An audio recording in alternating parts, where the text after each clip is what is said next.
नमस्कार। Value investing course के इस थर्ड एपिसोड में आपका स्वागत है। तो हम बात कर रहे हैं उन कंपनीज की जिनके एसेट्स उनके मार्केट कैपिटलाइजेशन से ज़्यादा है।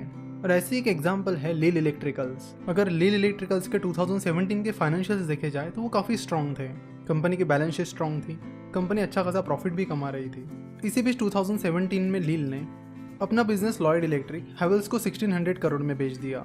जब ये ट्रांजैक्शन हुआ तब लील का मार्केट कैपिटलाइजेशन 1000 करोड़ था, जबकि ये डील 1600 करोड़ की थी। यानी लील के हैवेल के साथ जो डील चल रही थी उससे मिलने वाला पैसा ही लील के मार्केट कैपिटलाइजेशन से ज्यादा था। तो लील के पास करीब 400 करोड़ के एसेट्स थे, कंपनी के पास इस डील से मिलने वाली 1600 करोड़ की कैश थी और कंपनी का जो डेट था वो भी बहुत कम था। तो इस तरह इस केस में कंपनी के जो एसेट्स थे उनकी वैल्यू कंपनी के मार्केट कैपिटलाइजेशन से भी ज्यादा थी। इस अपॉर्चुनिटी का फायदा लेने के लिए कई सारे इन्वेस्टर्स ने लील में इन्वेस्ट किया था, जिसमें जाने माने फंड मैनेजर मिस्टर पोरिंजो विलियर भी शामिल थे। जिन लोगों ने लील में इन्वेस्ट किया था उन्होंने उस स्टॉक को अच्छा खासा होल्ड किया, लेकिन धीरे धीरे शेयर की प्राइस बढ़ने की बजाय शेयर की प्राइस गिरने लगी।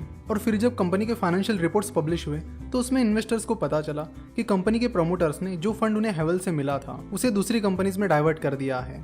तो हैवेल से मिला हुआ पैसा गायब होने की वजह से बहुत सारे इन्वेस्टर्स ने लील के प्रमोटर्स पर आरोप लगाया कि उन्होंने हैवेल से मिला हुआ फंड डाइवर्ट किया है। कई सारे लोगों ने उसके लिए सेबी के पास कंप्लेंट भी की। इन्वेस्टर्स ने उस कंपनी में इसलिए इन्वेस्ट किया था क्योंकि उन्हें लगा कि जिस दिन बाकी लोगों को इस कंपनी के वर्थ के बारे में पता चलेगा तो कंपनी का मार्केट कैपिटलाइजेशन उसके सही वैल्यूएशन पर आ जाएगा। लेकिन वैसा नहीं हुआ क्योंकि कंपनी में फ्रॉड हो गया और शेयर की प्राइस बढ़ने की बजाय शेयर की प्राइस तेजी से गिरने लगी और 250 पौने 300 की रेंज से फिलहाल अब कंपनी की प्राइस 3 रुपए के करीब है। तो इस केस में कंपनी के प्रमोटर्स के अनइथिकल बिहेवियर की वजह से इन्वेस्टर्स को बहुत भारी नुकसान झेलना पड़ा। इंडिया में कंपनी का मैनेजमेंट एनालिसिस करना काफी इंपॉर्टेंट है, लेकिन ज्यादातर वैल्यूएशन टेक्निक्स में मैनेजमेंट एनालिसिस को ज्यादा इंपॉर्टेंस नहीं दिया जाता क्योंकि इंडिया में अनइथिकल एक्टिविटीज काफी ज्यादा होती है। इसलिए जरूरी है कि आप कंपनी का प्रॉपर मैनेजमेंट एनालिसिस करो और उसके बाद ही अपनी डिसीजन लो। बस कंपनी अंडर वैल्यूड है या कंपनी की फ्यूचर ग्रोथ अच्छी है, इससे काम नहीं चलेगा। लील के इस केस में सब कुछ ठीक चल रहा था, कंपनी का बिजनेस अच्छे से परफॉर्म कर रहा था, कंपनी के पास अच्छे खासे एसेट्स थे, कंपनी को हैवेल्स की डील से अच्छा खासा पैसा भी मिला था। लेकिन इन सब चीजों के बावजूद प्रमोटर्स के अनइथिकल बिहेवियर की वजह से कंपनी को और इन्वेस्टर्स दोनों को काफी नुकसान झेलना पड़ा। सो जब भी आप किसी कंपनी के हिडन एसेट्स ढूंढोगे तो साथ में मैनेजमेंट एनालिसिस पर भी ध्यान देना कि उस कंपनी का मैनेजमेंट कैसा है, उनका बिहेवियर एथिकल है या फिर अनइथिकल है। वैल्यूएशन की जितनी भी मेथड्स हैं उनमें वैल्यूएशन के लिए क्वांटिटेटिव एनालिसिस पर फोकस किया जाता है, यानी फाइनेंशियल स्टेटमेंट्स पर फोकस किया जाता है। इसलिए अगर आपको कोई अंडर वैल्यूड कंपनी भी मिलती है जिसके फंडामेंटल काफ़ी स्ट्रॉन्ग है तो उसका आप मैनेजमेंट एनालिसिस करिए और उसके बाद डिसीजन लीजिए। बेहतर होगा कि सबसे पहले आप मैनेजमेंट एनालिसिस से ही शुरुआत करो। तो इस हिडन एसेट्स को ढूंढने की स्ट्रेटेजी पर आप जरूर काम कीजिए और ऐसी कंपनीज को ढूंढिए जिनका बहुत सारा हिडन एसेट है और साथ ही कंपनी के फंडामेंटल्स और कंपनी का मैनेजमेंट भी अच्छा है। इस हिडन एसेट की स्ट्रेटेजी के बाद अब हम बात करते हैं कि वैल्यूएशन के और भी जो स्ट्रेटेजीज है उनके बारे में। तो मेनली वैल्यूएशन के कुछ इस तरह के टाइप्स हैं: asset based valuation, comparable company analysis method और DCF, that is discounted cash flow method. तो इन सब में सबसे पॉपुलर मेथड जो है वो है DCF, जिसे हम आगे इसी सीरीज में कवर करेंगे। तो फिलहाल हम देखते हैं asset based valuation method. Asset based valuation method completely balance sheet पर डिपेंड होती है। इस मेथड में सबसे पहले बैलेंस शीट पर जो एसेट्स दिए गए हैं उनकी रियल वैल्यू निकाली जाती है, यानी उनकी जो एक्चुअल वैल्यू है उसे निकाला जाता है और फिर एसेट्स की उन एक्चुअल वैल्यू से कंपनी की टोटल लायबिलिटी सब्ट्रैक्ट की जाती है और उसके बाद कंपनी की जो वैल्यू निकल के आएगी अगर वो कंपनी के मार्केट कैपिटलाइजेशन से ज्यादा है तो माना जाएगा कि कंपनी अंडर वैल्यूड है। एसेट बेस्ड वैल्यूएशन मेथड सिर्फ होल्डिंग कंपनी के लिए अप्लाई होती है, वो नॉर्मल कंपनीज के वैल्यूएशन के लिए यूज नहीं की जाती। होल्डिंग कंपनीज उन कंपनीज को कहा जाता है जिनका खुद का कोई ऑपरेशन नहीं होता है, वो बस दूसरी कंपनीज के स्टेक होल्ड करके रखते हैं, यानी दूसरी कंपनीज में हिस्सेदारी खरीद कर रखते हैं। तो जब आप किसी होल्डिंग कंपनी का वैल्यूएशन निकाल रहे हो तब आप इस मेथड को यूज कर सकते हो। ऐसी एक होल्डिंग कंपनी है जिसका नाम है एलसीड इन्वेस्टमेंट, जिस पर हमने एक बार यूट्यूब पर वीडियो भी बनाया था, तो उसकी ही बात कर लेते हैं। एलसीड इन्वेस्टमेंट्स के पास एशियन पेंट्स का 2.95% स्टेक है। अगर आप एशियन पेंट्स के मार्केट कैपिटलाइजेशन की बात करोगे तो एशियन पेंट्स का मार्केट कैपिटलाइजेशन फिलहाल 1,65,000 करोड़ है।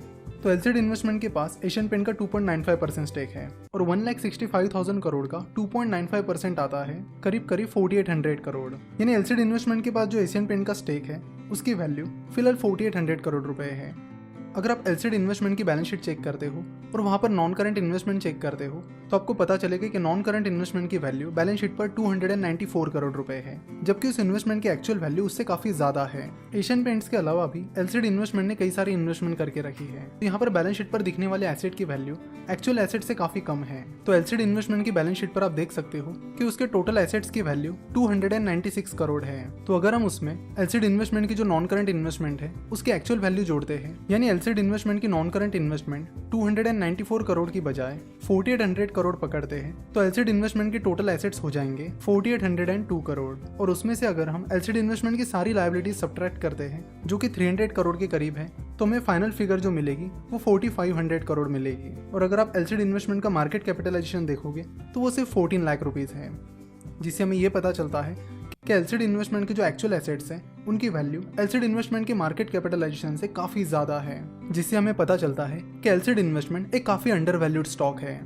तो फिलहाल एलसीडी इन्वेस्टमेंट के एक शेयर की प्राइस 6 रुपए के करीब चल रही है। एलसीडी इन्वेस्टमेंट के टोटल शेयर्स 2 लाख के करीब हैं, और एलसीडी इन्वेस्टमेंट के एक्चुअल एसेट से लायबिलिटी सब्ट्रैक्ट करने के बाद जो वैल्यू आती है वो 4500 करोड़ है। सो अगर कंपनी का वैल्यूएशन 4500 करोड़ माना जाता है तो उस हिसाब से कंपनी के एक शेयर की प्राइस फिलहाल 1.5-2 लाख रुपए होनी चाहिए, जबकि कंपनी की शेयर प्राइस फिलहाल सिर्फ 6 रुपए है। अब एलसीडी इन्वेस्टमेंट के केस में ऐसा हुआ है कि इन्वेस्टर्स को भी पता है कि कंपनी के शेयर प्राइस की वैल्यू ज्यादा है, इसलिए वो शेयर बेच नहीं रहे हैं, जिसकी वजह से ये स्टॉक एक्टिवली ट्रेड नहीं हो रहा है। जिसके चलते अगर आपको पता भी है कि ये कंपनी अंडर वैल्यूड है, उसके बाद भी आप इस कंपनी में इन्वेस्ट नहीं कर सकते, क्योंकि कंपनी के इन्वेस्टर्स फिलहाल अपने शेयर नहीं बेच रहे हैं। सो अगर वो बेचते हैं तो आप जरूर इस कंपनी को खरीद सकते हो, क्योंकि एक बहुत ही ज्यादा अंडर वैल्यूड स्टॉक है।